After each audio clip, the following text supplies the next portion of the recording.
Good evening, I'm Andrew Braddock, the Dean of Norwich, and it's my pleasure to welcome you to the Cathedral this evening for this Hustings event.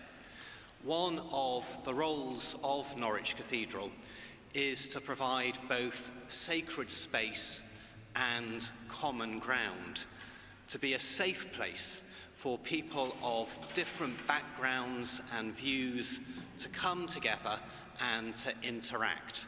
So thank you for coming this evening, because there wouldn't be a Hustings without either an audience or candidates. So it's really good to see you here.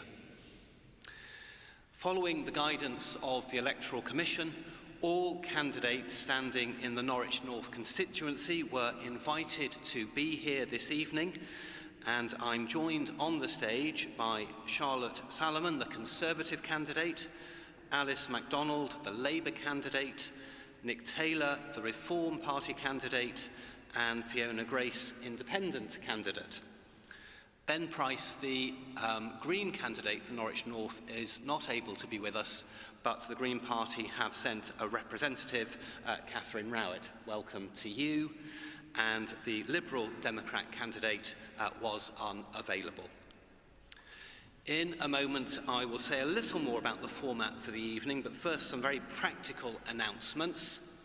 Firstly, should the cathedral alarm sound, please be guided by the cathedral staff and stewards. The emergency exits are behind you, the doors at the west end of the cathedral where you came in. There's also an exit to the south and behind me, just over my shoulder. Go past where the organ is and there's another exit that way, but please just be guided by the staff and stewards should that need to be the case. Please could you make sure that your mobile devices are on silent. We are recording this evening. We're not live streaming, but we are recording the Hustings. We'll put it on the cathedral website later. If you don't want to be in camera shot, then if you simply move and sit at the sides of the cathedral in the aisles, you'll be out of the camera shot. And we would also ask that no one else records procedure this evening. Thank you. In preparation for the evening, I'm very grateful to all our staff and stewards here at the Cathedral for working really hard to make this event possible, and especially to my PA, William Falconer, who's done so much of the liaison with the candidates. William, thank you very much indeed. We're also very grateful to our local police, who are also present with us this evening. Thank you. Just a little word about the format for this evening. Thank you to all of those who have submitted questions. There's now a very healthy pile just in front of me. We're keen to get a good cross-section of the questions that matter to you raised. So I've agreed with the candidates. We're going to try and get through as many of them and as many topics as possible. So they're going to keep it punchy and to the point. If they don't keep it to the point, I will start banging my gavel to move on to the next speaker. We've allowed just about an hour for questions. We're going to begin with every candidate making a 2-minute statement.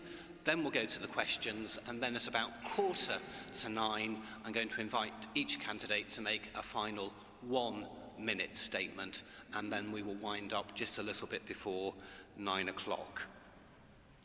One final but really important thing to say before we hear from the candidates themselves. Our representative democracy only works because we have people who are prepared to stand for public office and to represent us as our Member of Parliament. People who are prepared to serve their constituents and so place themselves under public scrutiny during a general election campaign. So whatever our political views this evening, I am really grateful to you as candidates for being willing to stand and enable our democracy to work. So thank you for being here and for enabling us to engage together in questions and answers this evening. And it's therefore very much in that spirit of mutual respect and engagement that I look forward to this Hustings event taking place. So, we're now going to move to the opening statements. I'm asking the candidates to do that simply in alphabetical order by surname. And so, first of all, Fiona Grace, independent candidate, would like to hear your opening statement, please. If you'd like to come to the lectern.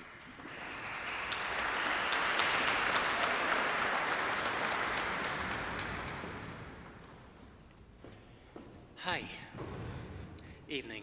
My name is Fiona Grace, and I'd just like to first preface with the fact that I'm not a politician, and I'm quite nervous as it is my first time doing this.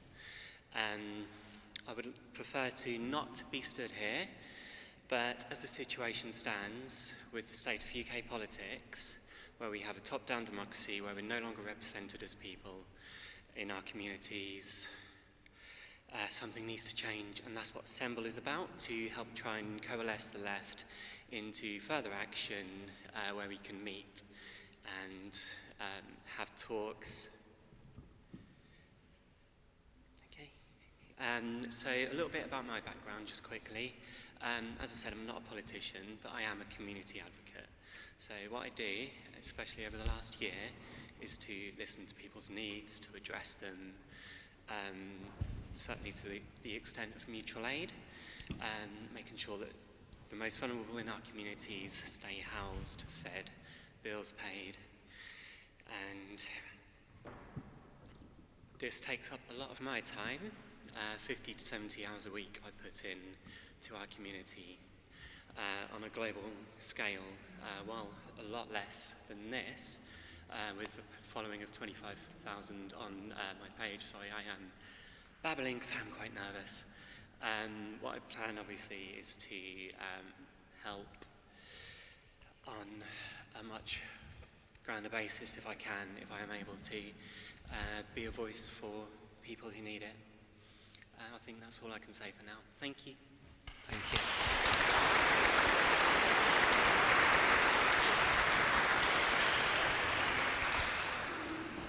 So now we're going to hear from the Labour Party candidate from Alice Macdonald.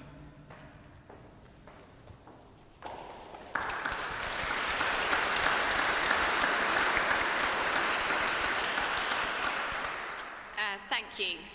The Norwich pensioner who told me after Liz Truss's mini-budget she thought she'd be bankrupt by Christmas. The mum from Marcross who'd been waiting 18 months for emergency surgery. The young person who just a few weeks ago told me she really just didn't know how she was going to get a job. That's why I'm standing here as your Labour candidate, because I believe they deserve something better and we deserve something better as Norwich North and as a country. And on the 4th of July, you have a choice that will shape the future of our country and our community for generations to come. I grew up in Norfolk. I've made my home in Norwich North, and I know what a great place it is, full of community spirit and activism. But we have been let down, and Labour is offering the change that we need. We have a fully costed plan to deliver it. We'll invest in clean energy to lower your bills, get the NHS back on its feet, break down barriers to opportunity for our kids, and create the economic stability we need. And I'm proud to be standing on that manifesto. I have years of experience of campaigning against some of the biggest challenges we face: hunger, poverty, climate change, and I've served communities as a councillor. I will use my experience to fight every single day for Norwich North and for our country. And I'll fight for better health, better homes, better jobs, and to tackle those big challenges: the climate crisis, the cost of living crisis, and the health and social care crisis. And I'm optimistic for our future. Norfolk can be a hub for green growth. We can stop it being a dental desert. We can ensure every child has opportunity and older people are able to retire with dignity. But that change only comes with a vote for me, Alice Macdonald, and Labour on July the 4th. A vote for something better, for hope, for opportunity to get our future back. Thank you very much.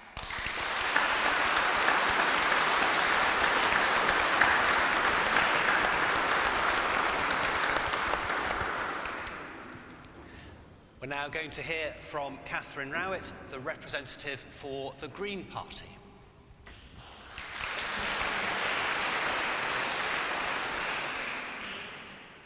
So, I'm Catherine Rowett, and I'm sorry that I'm not Ben Price, who is your actual candidate in Norwich North. But I'm delighted to be here to to give answers on behalf of the Green Party. We're keen that everybody must have a chance to vote for the party of the future, to say what they really want, and to get that message across. Even if somebody else gets elected, it's really important that the votes indicate what you really wanted them to do, and so that they know where their votes are going and why their votes are going to us. The Green Party takes a holistic look at the world, the UK's place in the world, and the people who are left behind here and across the world. A vote for the Green Party is a vote for real hope and real change and opportunities for all people at all levels of society. I'll say a little bit about Ben Price, since he's not here and can't speak for himself, and after that I will be speaking on my own behalf. Ben's lived in Norwich since 2001. He's a fellow Green councillor of mine, and he was elected to the City Councillor in 2012 and to Norfolk County Council in 2021. And he serves in both roles for the Thorpe Hamlet ward. He's standing for the Norwich North Parliamentary seat because he wants to bring real positive change and real hope. Labour and Conservative MPs have consistently failed to deliver any real change in the things that matter to most people, and our society appears to be broken, and our public services appear to be broken. I think that's about it. Thank you.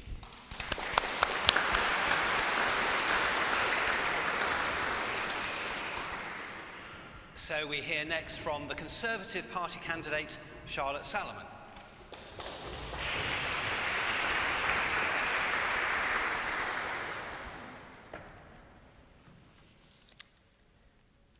Hello, I would just like to take the opportunity to thank everyone involved in organising this hustings this evening. Bringing people together to participate in democracy is, well, for me, daunting, but for you, necessary. And many thanks to the Dean, Dr. Andrew Braddock, for hosting us, and I'll do my very best to answer your questions this evening. Now, the last few years have been some of the toughest that our country has faced for decades. The aftermath of Russia's invasion in Ukraine and the pandemic have caused significant disruptions. However, the Conservative government took bold steps to support people and businesses during these tough times. So briefly, why am I here tonight asking for your vote? Well, growing up, my brother never spoke. And when he passed away, I found myself left with more than just a broken heart. Tom had made me an advocate, and I'm his legacy. And if you'll allow me, I'll be your advocate now. Having myself lived under conflict, I understand that security is essential. I've seen the impacts of war, and I've witnessed what it takes from people. If elected, I will do everything to stand up for our interest, deter our enemies, and defend our values. As a mother, I want all families to have peace in mind and knowing that the NHS will always be there when needed. And I am pleased we will increase NHS funding in real terms every year and train and recruit more doctors and nurses, investing in new technology and reforming how it works. We Conservatives will always stand up for our values, for aspiration, for freedom, for opportunity, and for security. I'm standing here today to deliver lower taxes, lower immigration, protect pensions, and bring about a sensible approach to net zero. Now, our country wants a clear plan and bold action, and our country needs a secure future. And it's the Conservative manifesto that will deliver it. Thank you.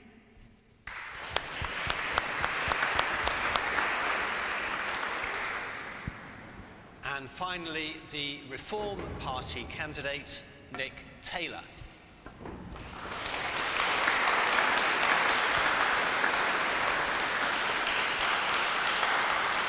Good evening, everybody. I'm Nick Taylor, and I'm the Reform UK candidate for Norwich North.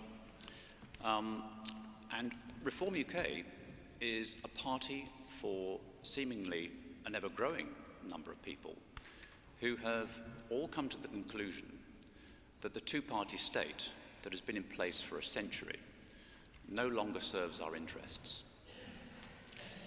The two-party state over the last 30 years has presided over a managed decline of our economy. It has presided over rapid societorial and cultural change, not all of it good, and it has presided over constitutional vandalism that has resulted in a dilution of democracy and sovereignty. The two main parties have policies that have converged to such a degree that it's impossible almost to get a fag paper between the two parties' manifestos. Both parties believe in high taxes. Both parties believe in mass immigration. Both parties believe in big state. Both parties are globalist by nature and are more concerned with pandering to corporate interests, foreign courts, and unelected supranational organisations, rather than focusing on the British and Britain. Reform UK is the exact opposite. We believe that the tax burden is too high. We believe that energy costs are artificially inflated and make manufacturing in our country extremely difficult. We believe that the state should be smaller. We believe that small and medium-sized businesses, which have always been the backbone of our economy, but not in recent years, according to the Conservatives, we believe that the shackles should be removed so our small and medium-sized businesses can grow our economy, and only when we grow our economy can we afford world-class public services. Thank you.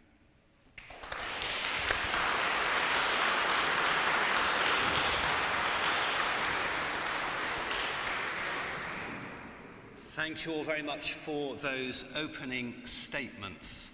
So we're going to move to our questions now. Candidates will be staying in their place to answer these questions. They'll stand up and we will pass the microphone from one to another. And the first question I'm going to ask Alice to answer first, please. And it's a question about the housing crisis. How do candidates intend to prioritise the housing crisis, and in doing so work with councils, developers and housing associations to provide more affordable homes? Thanks very much. Starting with a really important issue. Firstly, we have got to get new homes built, and that is a cornerstone of Labour's manifesto. We've got to make sure those homes are in the right places. We've been very clear it's about building on brownfield land, and that they come with proper community infrastructure. And if you speak to people in Sprowston and Thorpe, people are saying we've got these new estates going up without the infrastructure. So we've got to start building, number one. We've got to give councils more powers and resources to do it. So we've got Norwich City Council, who has a great track record of building council homes, and like Goldsmith Street down the road. If they had more powers, they could do more of that. And of course, there is also a crisis in the rented sector, and that's why, as a starting point, for example, we have said we would ban no-fault evictions, and our priority is building social rented homes. So there is a lot to do. We've got fantastic organisations, St Martin's, Shelter and others, and if I'm elected, I'll be sitting down with them, as I have already, to look at the cost of living crisis and think about how we can tackle that together. Thanks. Thank you.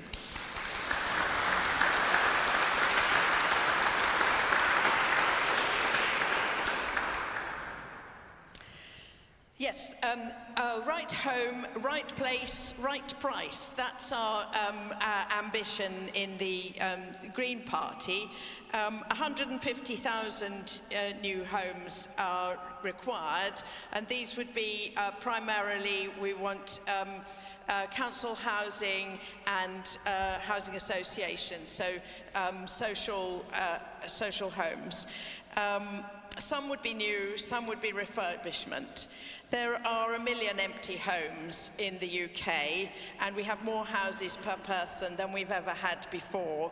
So we need to empower local authorities to step in where there are properties that need to be refurbished and returned to public ownership so that we can house the people who need homes.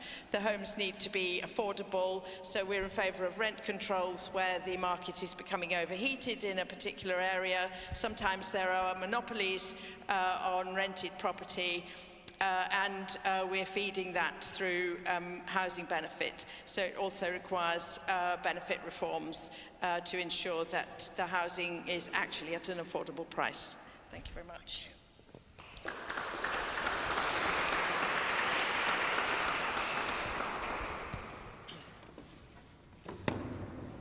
Thank you.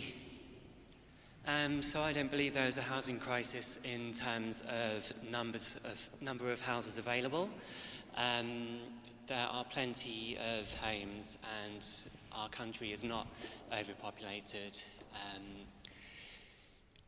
We have the means to house people if we start addressing things like Airbnbs and taking some of those back from people who have 3-4 homes. I don't believe that there's any more estates that need to be made on top of what we already have. We already have the infrastructure here. Thank you. Thank you.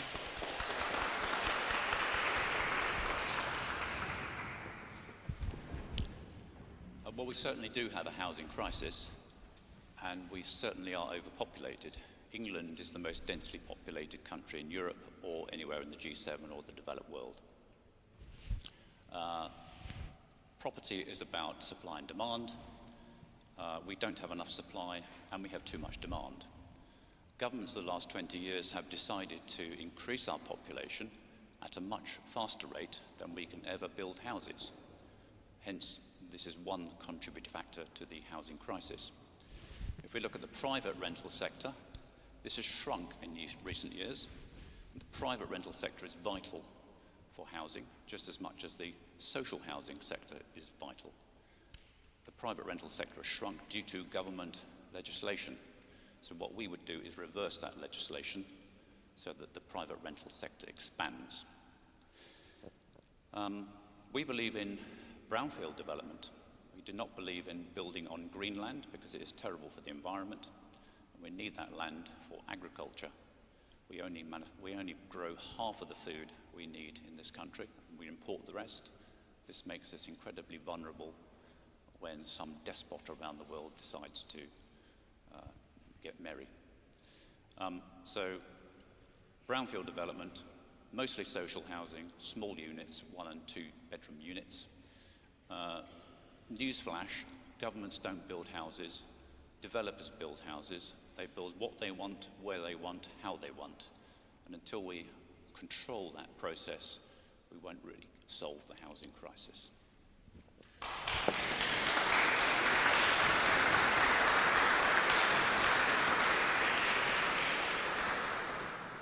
So the recent Conservative government met its ambitions of building 1 million homes over the last Parliament, and we're committed to building 1.6 million homes over the next Parliament.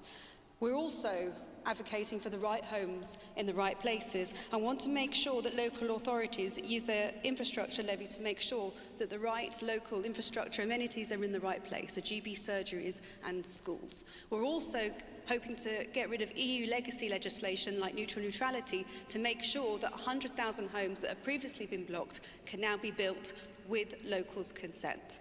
I'm also very mindful that whilst it's all very well and good to be building these homes, we must make sure that there's a good skills base for building homes in Norwich, and that's why I'll be working with City College and Eastern College on their step-up construction plans to make sure that we are training young people to come into these roles, develop these skills, to build homes across Norwich North. And I agree also, we have to have a varying range of homes. So as a mother myself, I would like one day that my children can live near me and don't have to move very far away. So we're also bringing the Help to Buy scheme, which is going to help young people get on the housing ladder and also capping, and also bringing back the Renters Reform Bill as well, so that we can make sure that there is fairness in the rental system. Thank you.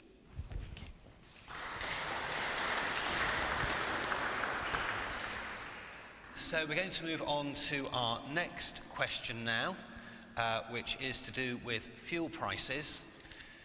Even with price capping, fuel prices still remain very high. Taking climate change into account, what are your party's plans to deal with high fuel prices? Nick. Well, energy prices in Britain, whether it be diesel, petrol, gas or electricity, are some of the highest in Europe, or again, anywhere in the developed world. You can't expect to manufacture anything with expensive energy, or produce anything, or grow anything, or refrigerate anything, or transport anything, if we cannot compete with our European competitors on energy costs. So at the moment we are taxing people to turn their lights on, to cook their food, to drive their kids to school, or to heat their homes. Reform UK believe that energy prices should be far less, and we would reduce energy taxes. We would also scrap much of the subsidies to private companies who are in the green energy business.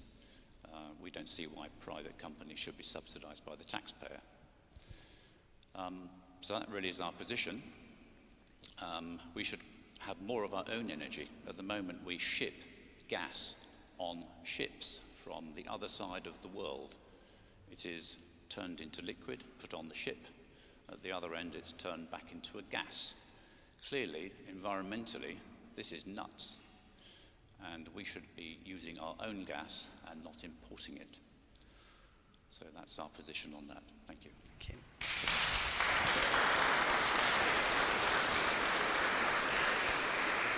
you. You, Catherine. The price of our energy is the legacy of 14 years of dragging our feet and resisting the urgency of moving to net zero.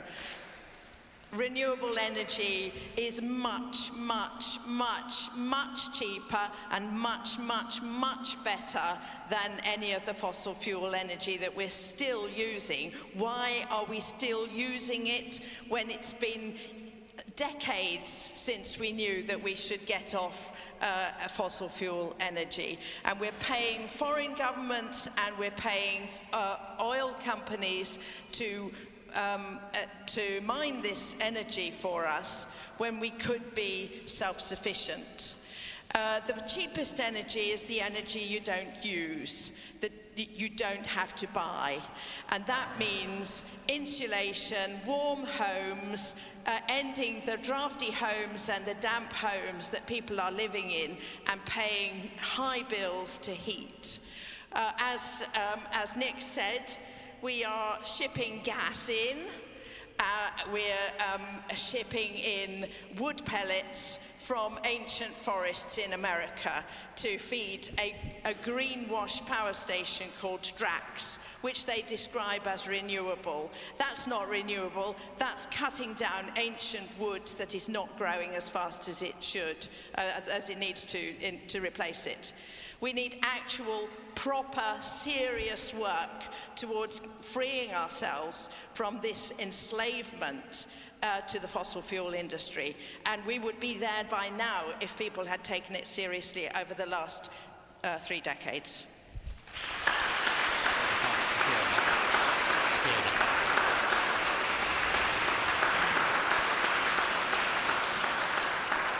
I'm going to ask my agent, Gabby, to step up for this question. She is much better equipped to handle this, and maybe for the rest of the Hustings. Thank you. I think, sorry, in fairness to all the candidates, the answer should only be by those who I've agreed can be on the panel, I'm afraid. So we do need you to answer the question, please. So I will just mirror what was just said by the Green Party. I do believe that we don't need to be enacting more policies that will see us burning coal, oil, gas, when we have perfectly perfectly acceptable ways of doing this that will see net zero, renewable energies, and of course nuclear power plants. Obviously that one is a little bit on the controversial line, but they are one of the most safe and secure ways to produce abundant amounts of energy and resources that will see homes and companies set for decades. Thank you.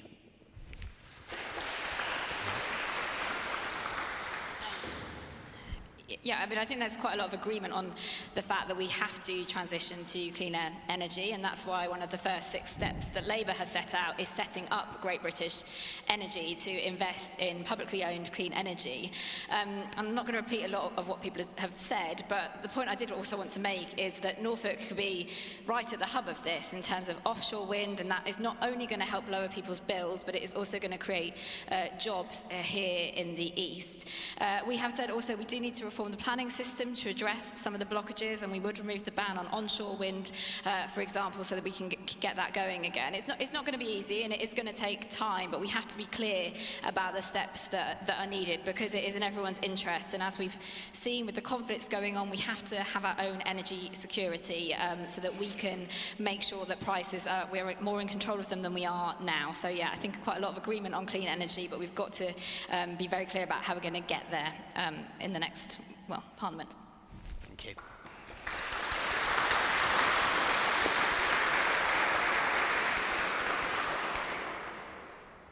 Today, under this Conservative government, we now get half of our energy from renewables. When we came into power, I think it was about 7%.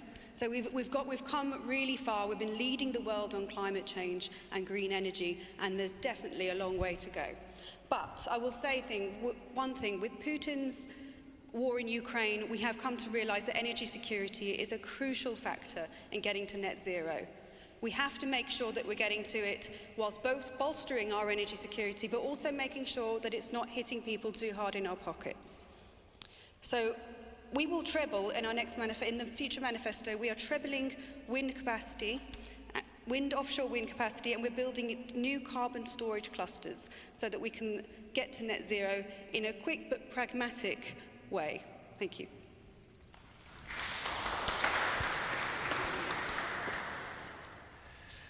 We're going to move on to a question now which is to do with the NHS. What actions would your party take to decrease the NHS waiting lists, including dentistry, where there is now in some places an 8 to 9 year waiting list for NHS dentists? Alice. Yeah, I mean, since I became the candidate 2 years ago, I've run kind of surveys and campaigns on lots of issues, and I would say the number one you get the biggest response on is dentistry, and people are saying that they just cannot get an NHS dentist, and all the research is backing that up. So on dentistry, we've said immediately we would bring in 700,000 urgent extra dental appointments, but in the long term, what we need to do is reform the contract, the dental contract. We would also have a recruitment fund to incentivise people to come to Norfolk. We could also have a dentistry school up and running at the UEA, and I think most MPs in the region have said they want that to happen. So the question is, why has that not happened? Why has the government not acted to make that happen? When I went to visit, they said we could get this up and running in the next year. So, sorry, 2 bits, isn't there? So dentistry, number one. The second on the NHS, again, people are waiting far too long. We have said immediately to cut waiting lists, we would provide 40,000 extra appointments a week at evenings and weekends. And that is funded by cracking down on the tax avoidance and closing the loopholes on the non-doms. So again, these aren't going to be easy, but what we're trying to do is set up some pragmatic first steps that will deliver real change while we undertake the long-term reform that is really needed. And I do think we have to work cross-party on these issues, and you can't fix the NHS without fixing social care, and we need to come together across parties with a long-term plan to fix that, otherwise we're all going to suffer.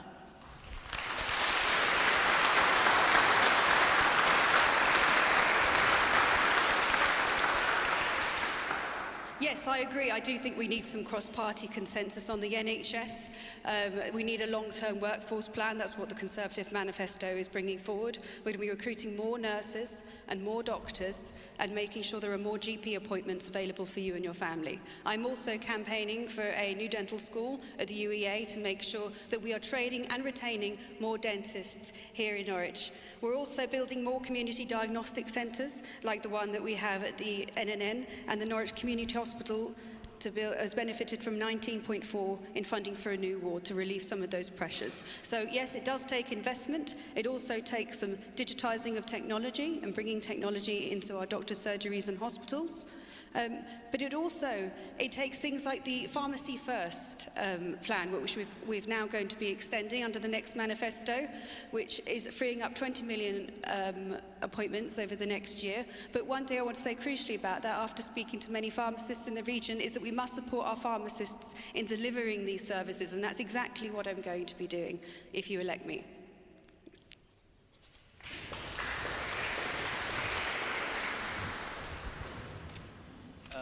For all the wrong reasons, I have great experience in the NHS. I don't mean as a professional, I mean as a patient. So I've been treated for far too many things for far too long. All of the people who've treated me, whether they be doctors, nurses,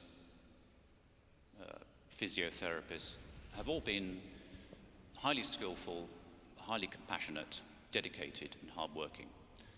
They are lions led by donkeys. The NHS is appallingly managed, and until we reform the management structure of the NHS, we're never going to fix it. We spend an enormous amount of money on the NHS. There is a case for saying we need to spend more, but not until we've sorted out how it's managed. When it comes to doctors and nurses and dentists, we need to recruit more and retain more. We think that the nurses' bursary being abolished a few years ago was a very retrograde step. We don't believe that nurses should pay any tuition fees. We would retain doctors and dentists, particularly dentists, because they are trained at huge expense by the taxpayer, only to go private pretty much the moment they start practicing. So we would retain them by forgiving their student debt over a 10-year period. So at the end of the 10-year period, being locked into working in the NHS, their student debt would be forgiven. And in doing this, we think we will recruit and retain more professionals. So we have very bold plans for the NHS, and I've mentioned just a couple of them. The NHS has been pillaged by private companies. Privately funded initiatives introduced by the Tories and Labour over the last 30 years have pillaged the NHS. The Norfolk and Norwich Hospital is a case in point. That hospital is locked into a contract, and every light bulb that is changed, every toilet that's cleaned, everything that is cooked, every porter is employed by a private contractor. Those contracts are uncompetitive, and we would renegotiate all of them. In business, you do not tolerate an uncompetitive contract because your business will go bust. That's what we need to do in the NHS. We would also get to a stage where we could abolish agency staff, which is another area where private companies are pillaging the NHS. Thank you.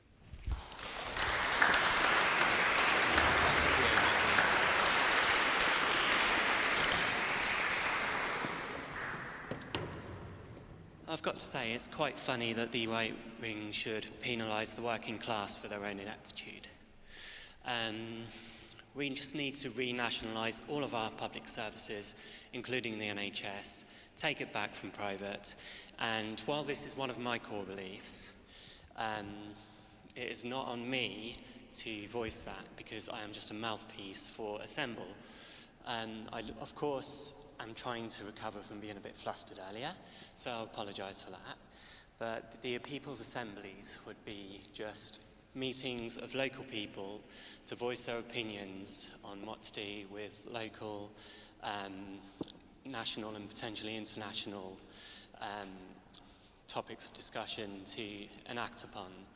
And direct democracy just is the way forwards. It's been shown that over the last 14 years of austerity, top-down politics just is broken. It's a broken system, and the way to fix it is with the people.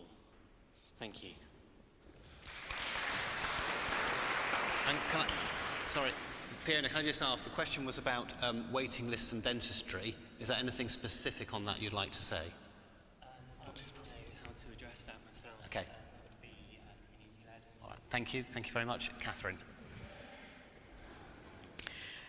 Thank you. So I will start with the dentistry question. I am really very upset about the number of children who are suffering from tooth decay and being taken into hospital to have tooth decay solved, and the fact that the people who are entitled to and supposed to get free dentistry cannot access dentistry. It's become a situation where only the rich can get their teeth fixed, and this is not acceptable. What do we do about it? Well, we have to be honest about the fact that the dental contract it needs reform. Dentists need actually to be able to make money and also to do the right things for the children. Protective dentistry needs to be funded. So we would put £3 billion per year in by 2030. We are being honest about the costs of these things. On the NHS and the waiting lists, what we need to do is not just have statements from the government about how many millions they've put into the NHS, inflated by including things like the faulty PPE contracts and the test and trace that never worked and all those other things that went in during COVID. What we actually need is to look at the per capita costs of our NHS, which are extremely low, and compare the number of beds per person in this country with other European countries, and then we'll discover what's wrong with our NHS. We simply don't have enough hospital beds, and we don't have a functioning social care system that enables hospitals to move people out to suitable care afterwards. So this needs to be resolved, and ending the privatisation, ending the private finance initiatives that leach money out of the NHS into private profits, that's one project. But the other is simply making sure that we have real new hospitals, actual hospitals that are new hospitals, and actual new beds, staffed with nurses and doctors who are actually paid as much as makes up for the vast losses in pay that they've suffered over the last few years. Instead of that, we've got the shame of doctors having to go on strike for months on end simply to ask to have their pay restored to where it was before. Thanks.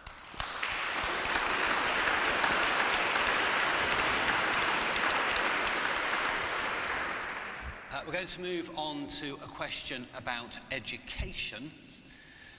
What would your government do in the short term to support the state schools funding crisis? And in particular, can you address how best to support children in their first 1,000 days? Catherine, again. Yes, so the beginning of life is a really important time. So we would actually restore the Sure Start centres, which were an excellent initiative by the Labour government before, and this kind of support for families from birth onwards, or indeed from before birth, is really important. We need proper parental leave and proper opportunities for parents to go back to work and to have safe childcare fully funded by the state. And that means fully funded, not underfunded. But then when it comes to schools, we actually need to restore the pupil, the funding per pupil, and also to make sure that the schools are safe and the ceilings are not falling down. So both of those, again, we want to be honest about the cost that it will involve additional funding to make teachers' pay adequate There again, teachers have lost relative to other professions in all the public sector pay freezes that we've had. So we need to recruit, retain, and continue to educate staff for good education. Thank you.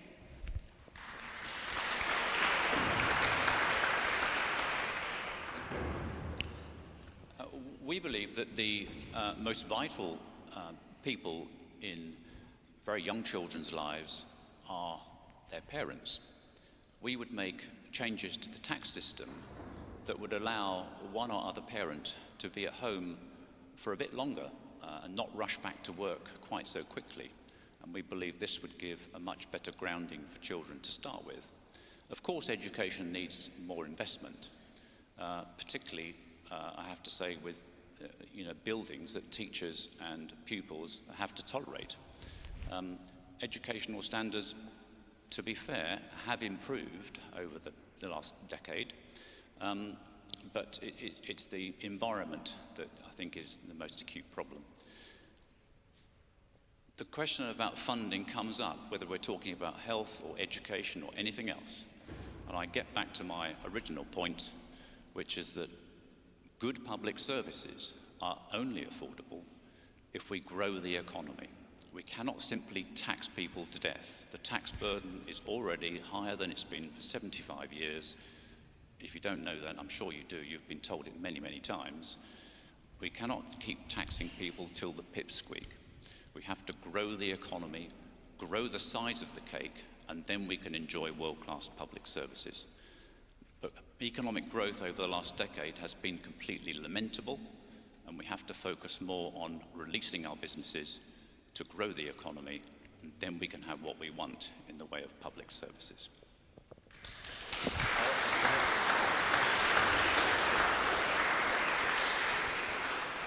Yes, thank you. So quickly, firstly on childcare, we're extending 33 hours of childcare, and we are ending the unfairness in the child benefit by moving to a household system. And something that we've also introduced in Norfolk is the family hubs. I don't know if anyone's been to them yet. I've been. They are absolutely fantastic, and they are supporting families from birth all the way up to 18, and that's something that we hope to carry on throughout the whole of the country.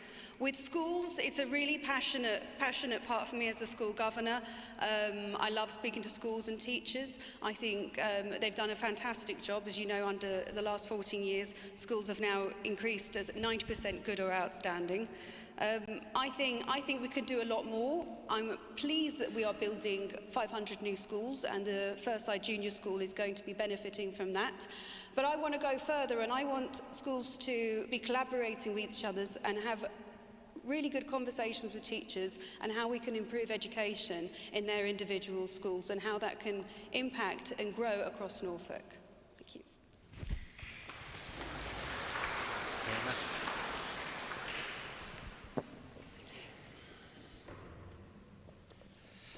Children find it difficult to learn when they are going hungry. 50% of Bristol's children are in food poverty. And I don't think that, my belief is that we should be taxing the rich for this. That would solve a whole swathe of problems from obviously renewable sources to getting our children better educated. But I am only a mouthpiece, as I said. We have our first People's Assembly this Sunday at 4 o'clock at St Peter Mancroft's Church, where you all get to have your say on this. Thank you. Alice. Thanks. I've been a school governor too, and I've visited lots of schools, and when I'm talking to teachers and parents, they are saying that things are really tough, and the funding is really tough, and they are being asked to do a lot more with less and less. And special educational needs is one, we haven't touched on it yet, that we've really got to focus on, and here in Norfolk, when I've spoken to people, it's a real challenge, and we've got to put the right resources in place, and we've got to put the right support in place. Labour has set out as one of our first steps that we would recruit 6,500 1,000 new teachers in key subjects. Now that will be paid for by ending tax breaks for private schools, and that is a tough decision. I recognise that, but there are tough choices ahead of us. I used to work for a children's charity, and the evidence shows that those first 1,000 days are so important, and it comes back to supporting parents and the family. And great, we've got family hubs, but we used to have Sure Start centres, and those were dismantled. Why did that happen? We have got to put the early support back in place, and that is a key feature of Labour's manifesto. We have committed to create new childcare places and nurseries in primary schools, which is a really important part of the effort as well. And we've got to value teachers and support them properly and listen to them when they are telling us things are not working properly. And that's what I would do if I'm elected, keep listening and talking to people on the front line so that I can advocate on their behalf. Thank you.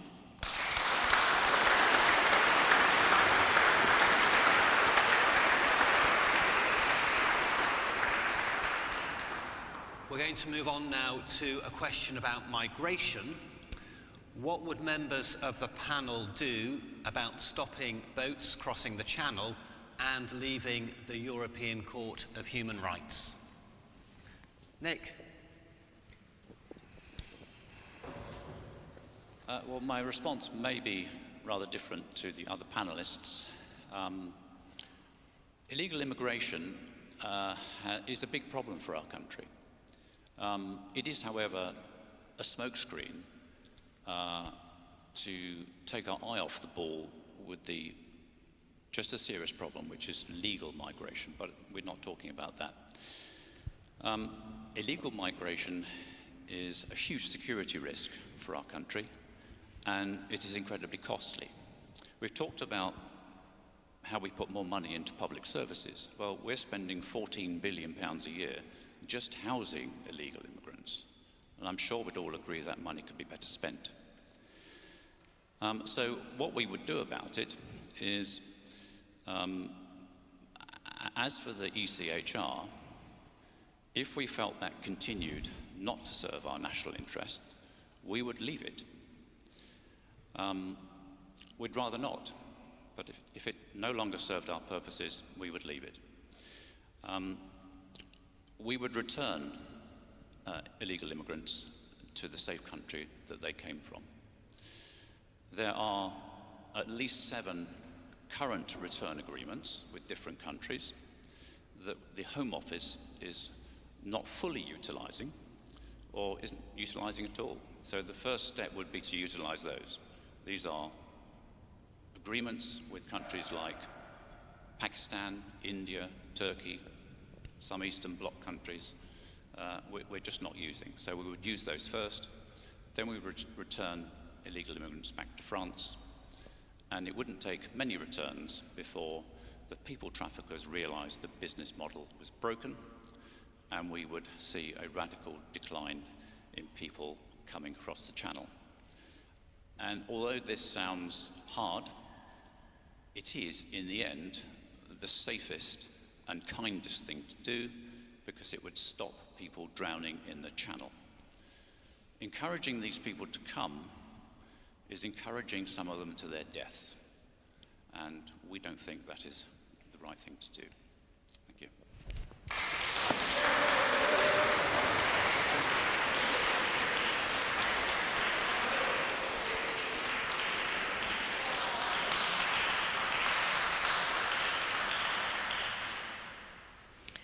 If you're fleeing war, conflict, drought, starvation, you are entitled to come however you can get away.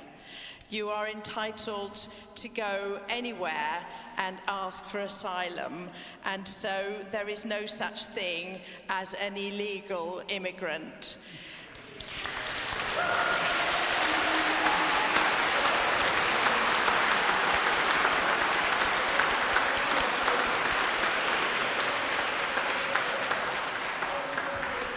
We are a country made up entirely of workers who pay taxes, who came from families who arrived here from somewhere. and our entire economy depends upon the people who live here working and paying their taxes. And all of us are the children of immigrants. And we should be welcoming those who want to come and work and help with our country. They're the people who look after our elderly people in the care homes. They are the people who are training to be doctors. They are in many cases already professionals, and they are running away from places that are suffering from the history of our nation and our European contribution to climate change, to colonization, and to inequality. So we have a responsibility to help. We can stop the boats. It's not at all difficult. It's not at all difficult if you actually allow people to apply to come here, and then we can see whether they have the right documents and can come, and then we can provide a safe route for those who need to come, and those who have families here, and those who have a place to stay, and those who could get a job here.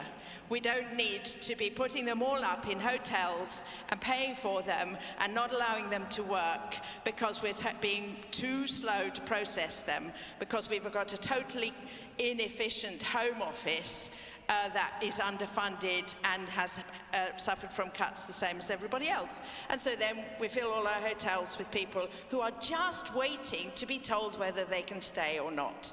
And we need people. You can have a look at what the economy needs in terms of work and expertise, and you will see that we will get a better, thriving community if we actually have some people working. And that applies to getting the sick back to work as well. So you don't first get your thriving economy and then pay for public services. You pay for public services so that you can have a healthy population, public health, and decent work, and then you will have a thriving economy, not the other way around.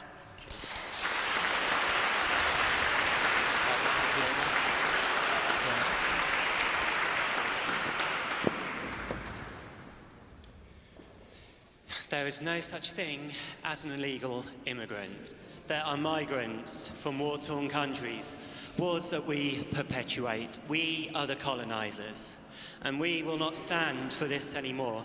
Not when 80% of the public in a recent survey have said that we should stop, ceasefire on the war in Gaza, the war in Palestine. Jesus Christ, I'm wearing a keffiyeh, and I'm starting my words on Palestine.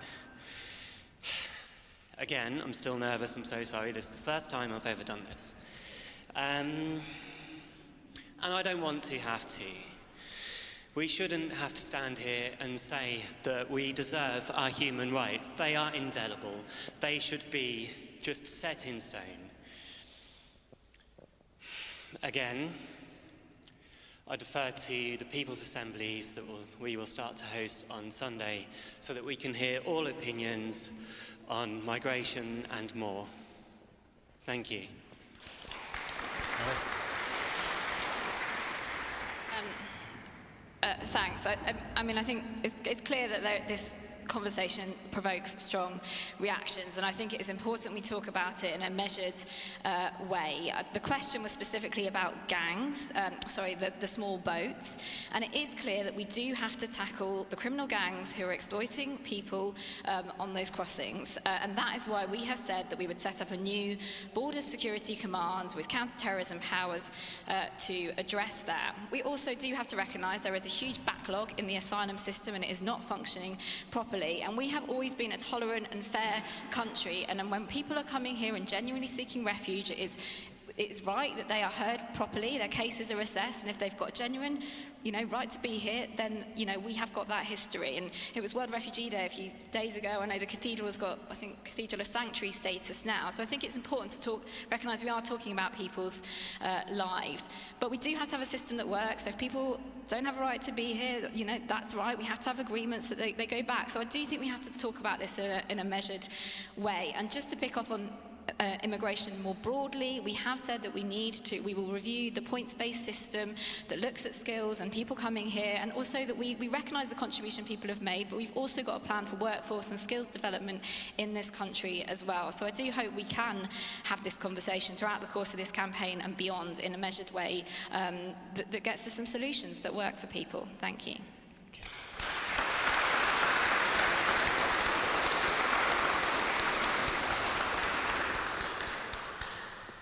Yes, it's a deeply emotive topic, and a lot of people have opinions on it, and it's probably something that comes up the most on the doorstep for me. One thing I would say, I think tackling criminal gangs around the world is going to be like carrying water in a sieve. It's just not going to be a realistic, pragmatic solution to stopping the boats. We have the Rwanda bill. I do believe the flights will take off. If you don't believe the deterrent is working, please speak to Irish politicians, because they will tell you a different story. 15 countries in Europe are now coming together and agreeing that this is probably, the third-party processing abroad is probably the only way that we can go about this. And what was the second part? Oh, with ECS. I would rather we didn't leave it. I don't think we will. That's my honest opinion. It's something we can leave. There are mechanisms to leave it, of course. It's happened before. I don't think we'll need to. Rwanda is a safe country. They have a long history of housing asylum seekers. They have 135,000 people there at the moment who are rebuilding their lives. Of course, if something is not working with the country, that's something that we have to think about down the line. But honestly, from my personal opinion, I'd rather we didn't, and I don't think we'll need to.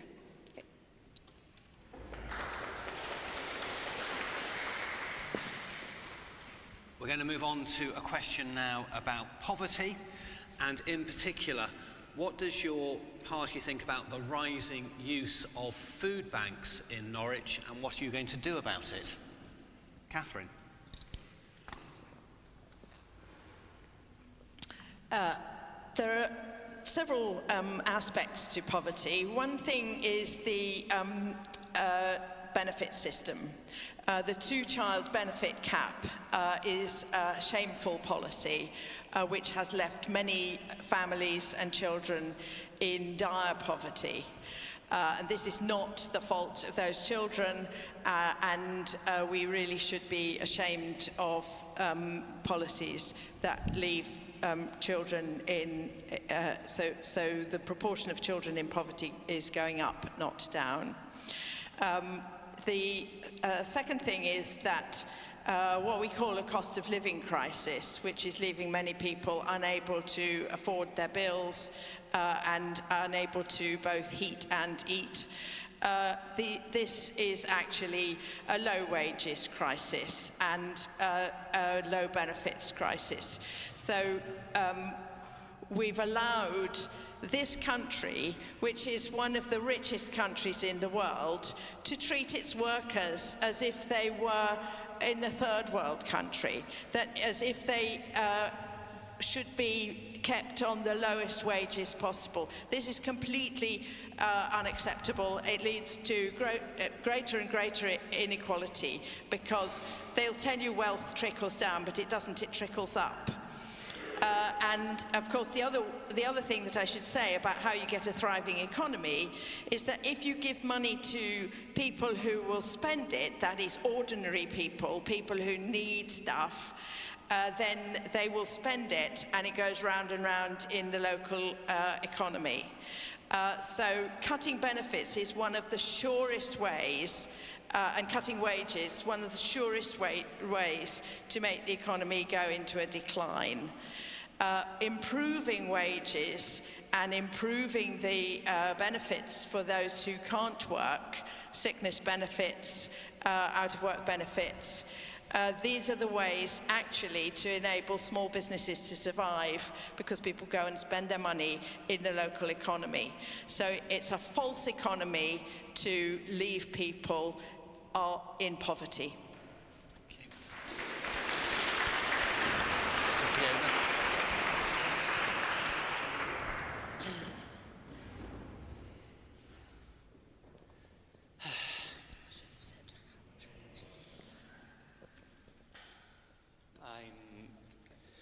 Almost speechless, which is quite ironic. Yeah, we just need to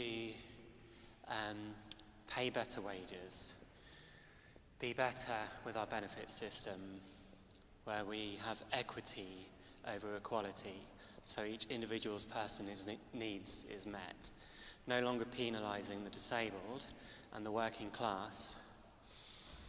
But again, these are my own views, and I'm just a mouthpiece.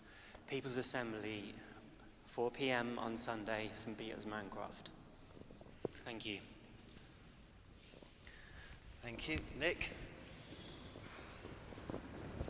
When it comes to food banks, we believe that no one in a civilised country should have to resort to a food bank. We are in a low-wage economy. We have been in a low-wage economy for the last decade.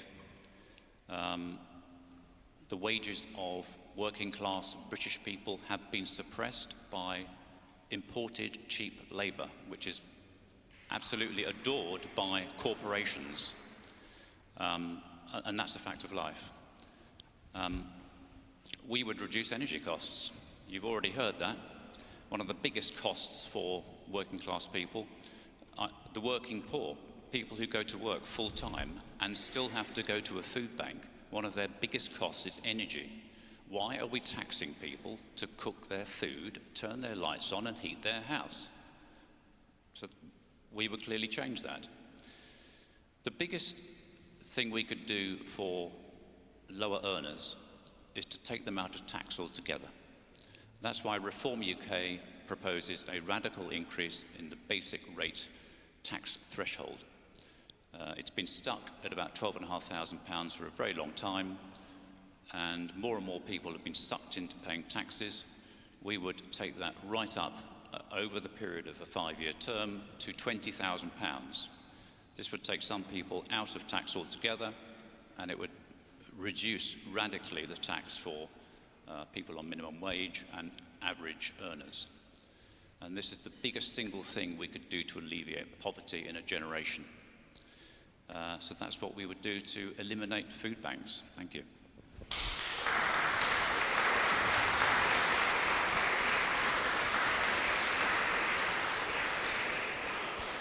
Yeah, I'm very grateful to all of the food banks and the community fridges that I know some of our councillors have also been involved in setting up. And nobody wants food banks to be closed more than the people that are running the food banks. And I'll be working with Norwich Norfolk and other local communities to help prevent people from having to need a food bank in the first place.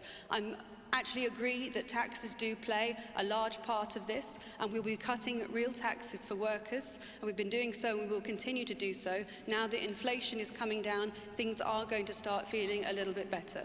We'll be continuing the winter fuel payments to help people, get through the winter with their energy bills, and also we have the triple lock plus for pensioners to make sure that they're not dragged into paying tax on their state pensions. Yeah, I think one final thing is that wages are rising. They've been rising for nearly a year now, and growing our economy is one sure way that we can get people out of using food banks and into more prosperous living. Thank you.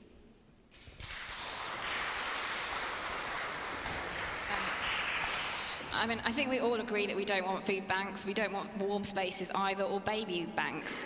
3 in 10 kids in Norwich are living in poverty, and that is, it's frankly unbelievable that we've got to this point, and there isn't one solution to ending food bank use. We have to, and actually when you speak to people at the food banks, a lot of people are in work. There is a lot of in-work poverty. Labour would introduce a new deal for working people with a real living wage that is tracked to the actual cost of living. ending zero-hour contracts and fire and rehire. So we've got to have a stable economy, and we've got to help people into work. The Access to Work scheme has huge backlogs under the Conservative government. That is an issue. And we do need a welfare system that works, that helps people get back into work who can work, but provides social security for those who can't. So it is going to be tough. We've also said we would provide free breakfast clubs in primary schools, universal as one part of that, and as Catherine referenced earlier, we as the Labour Party also have a commitment to warm homes and insulation to tackle bills. But yeah, there isn't one solution, but we've got to be resolute in our determination not to have food banks and have real, clear, cross-government strategies that really get to the roots of what is causing this.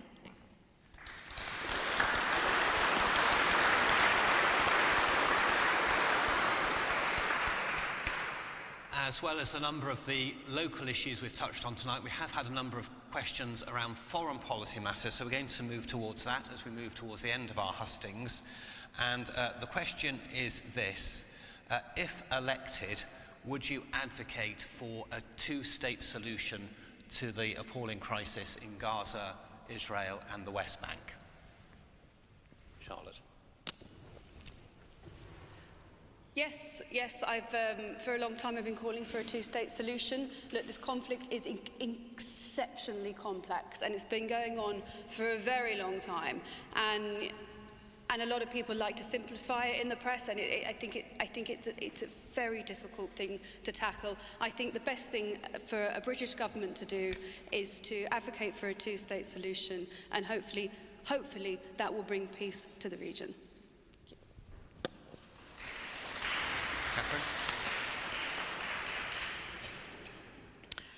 Yes, I believe that we need international law to be applied to all sides in all conflicts without partiality, and we need a two-state solution going forward, and that should not be imposed simply by Israel.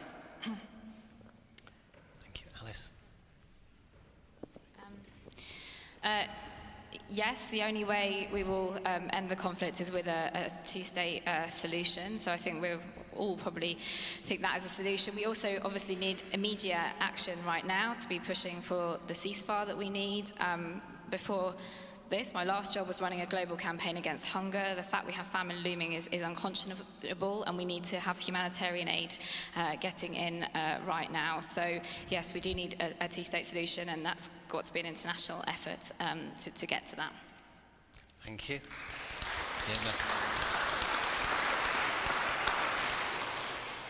Israel have broken all past agreements to a two-state solution. Palestine have tried. When it comes to financing of Israel and our economy, all we need to do is look at the 150 million sent from our universities every year to Israel, when all of that money could be going back into our economy. I believe in a one-state solution, a free Palestine, but again, People's Assembly. Thank you. Nick? I think we would advocate for a two-state solution if, of course, Netanyahu wanted a two-state solution, but he doesn't. And if, of course, Hamas wanted a two-state solution, but they don't. So this conflict has been going on as long as I've been alive, and that's quite a long time. And what is depressing is that in previous generations, we had world leaders who would be sorting this out. And we just don't have the caliber of world leaders anymore, whether it be around Europe or in the United States, which is a real shame. I'm also disappointed that this matter isn't being dealt with regionally. And to think that we should impose a solution on the Middle East sort of forgets history. We've done this in the past with disastrous consequences. So we should be very careful about imposing a solution on the Middle East. I think it's incredibly arrogant to think that we could and should do that. But we just need to tread very carefully so that we don't make the same mistakes that we've made many times in the past.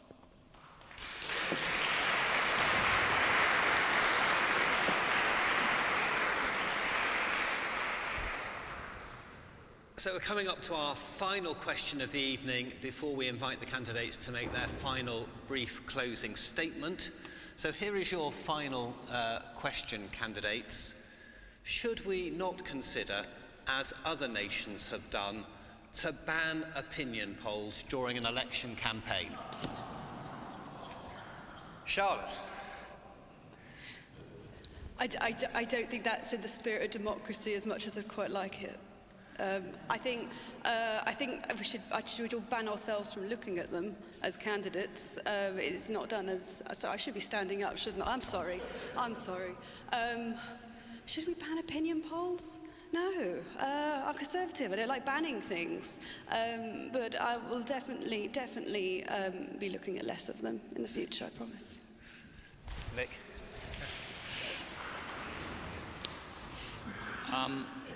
Reform UK has a sort of libertarian streak running through it, which means we don't like banning things either.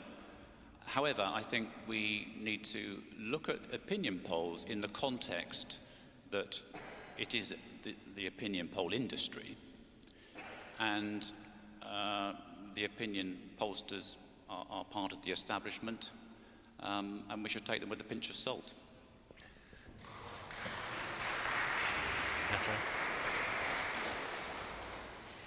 I think we need probably some tightening up of electoral rules generally, including, for example, not just fining parties that overspend and engage in lies. We could do with some comeback when lies are told in election campaigns.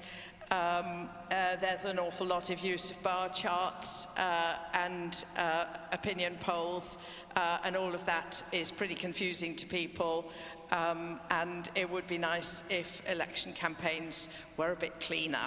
Fiona?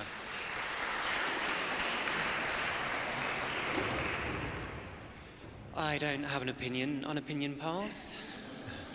I think they are a complete waste of time, money and resources. Where direct democracy, driven by the people, would just do away with opinion polls. They would become obsolete. Thank you.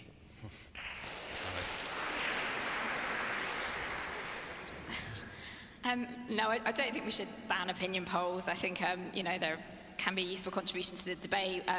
When we're in an election campaign, there are lots of ways, like today, for people to come and listen and have their opinions heard. We've had lots of debates on TV as well. I'm sure you might have watched them all, you might have watched none, but they're there if people want to watch them. So I know lots of people are saying this in the press. I was going to have it in my closing statement, but there is only one poll that matters, and that is what happens on 2 weeks on Thursday.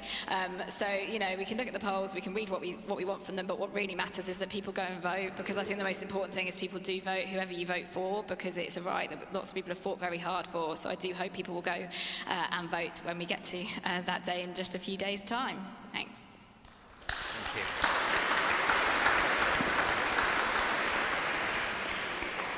So I'm going to invite our candidates now to make their closing 1-minute statement, and again we're just going to simply go in alphabetical order. So the independent candidate, Fiona Grace first, please.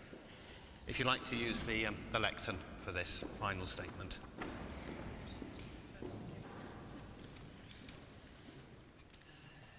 Thank you for your time. My closing statement would be top-down democracy just doesn't work. We are looking to, as I said at the beginning, coalesce with the left and make people's opinions heard, where every voice matters, and it's just a case of how we go about that. I believe that Assemble have the answers, working with Transform Politics, who I'm also a member of. Again, St Peter's Mancroft, 4 p.m. Sunday. Please come along and be heard. Thank you.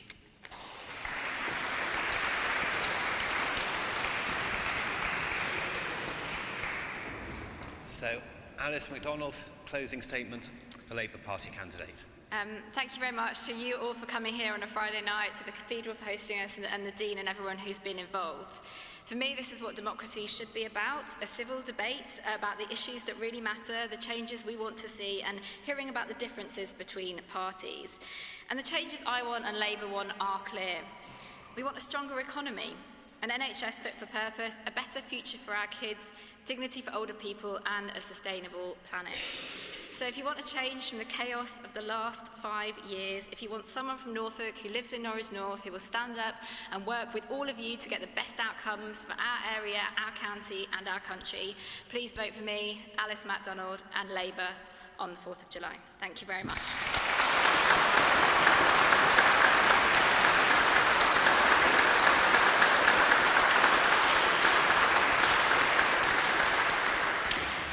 Now the closing statement from Catherine Rowett, representative of the Green Party.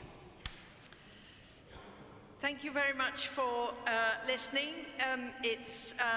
I've been speaking with some passion because I feel really strongly about many of these issues and about some of the issues that have not come up. One of the things that I would like to say is that in this country we don't have a proportional voting system. And so the result is that some parties have masses of votes and very few MPs, and Westminster is therefore not at all representative of the people of this country. This is a shame. When I was elected to the European Parliament, it was by a proportional system. And that meant that many voices, many people who wanted to vote Green found that they got a Green MEP. For the first time in their life, they got what they actually voted for. So we should be thinking about how we can get a better system so that your voices can be heard in Westminster. The other elephant in the room that has not been mentioned is the dire effects of leaving the European Union. And the fact that Britain is broken, and it's not surprising because we were part of a much greater thing where we had influence and could engage in useful cooperation across boundaries to make the world a better place. I'd like you to vote Green to say that you do want the world to be a better place, that you would like the hope and the change that we would offer for a future in which our children can grow up and our grandchildren can grow up in a safe world that doesn't have conflict and is not faced with masses of people having to run away. Thanks.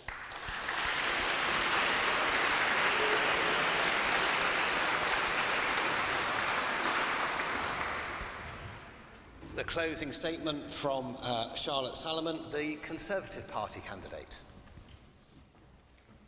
Thank you very much for this evening. As a grassroots campaigner, this has been extremely valuable, and I've really enjoyed hearing your questions and also debating with the panel. Tonight I've come here to offer you a new face, a fresh perspective, and a sensible plan, outlining my commitment to serve you and your family in Norwich North. I'm the party of Disraeli and Churchill, the greengrocer's daughter and the pharmacist's son.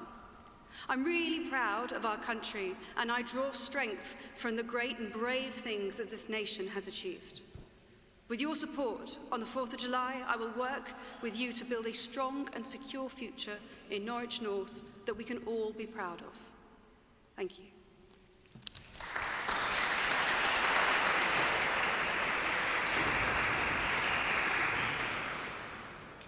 And finally, the closing statement from Nick Taylor, the Reform UK Party candidate.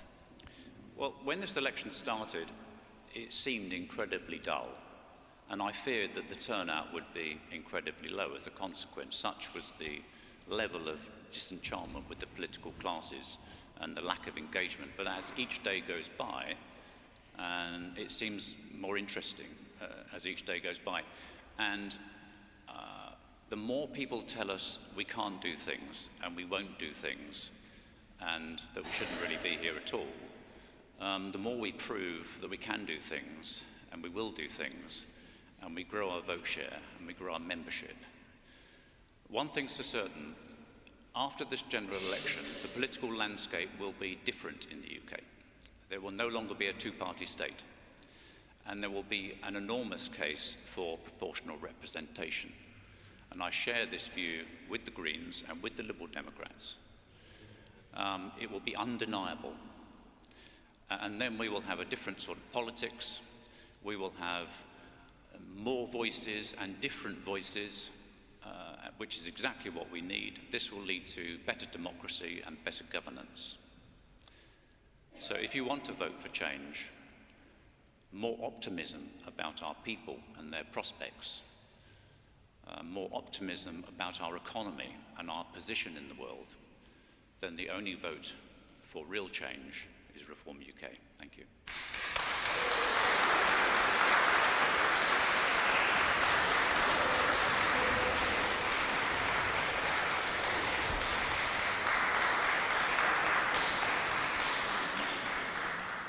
That concludes our hustings this evening. Thank you all very much for your attendance and being here and supporting the event. It's been really great to host it here at the Cathedral. Thank you, as I said at the beginning, to our candidates for your contributions this evening and for being willing to put yourself forward for public office. I'm afraid I'm still old-fashioned enough to believe that when you stand for an election as an MP, you stand not just to represent your party, but to represent your constituents in Parliament. And I'm very grateful you've been willing to come and meet your prospective constituents this evening. So thank you for coming. Thank you to our candidates. Do vote. Thank you.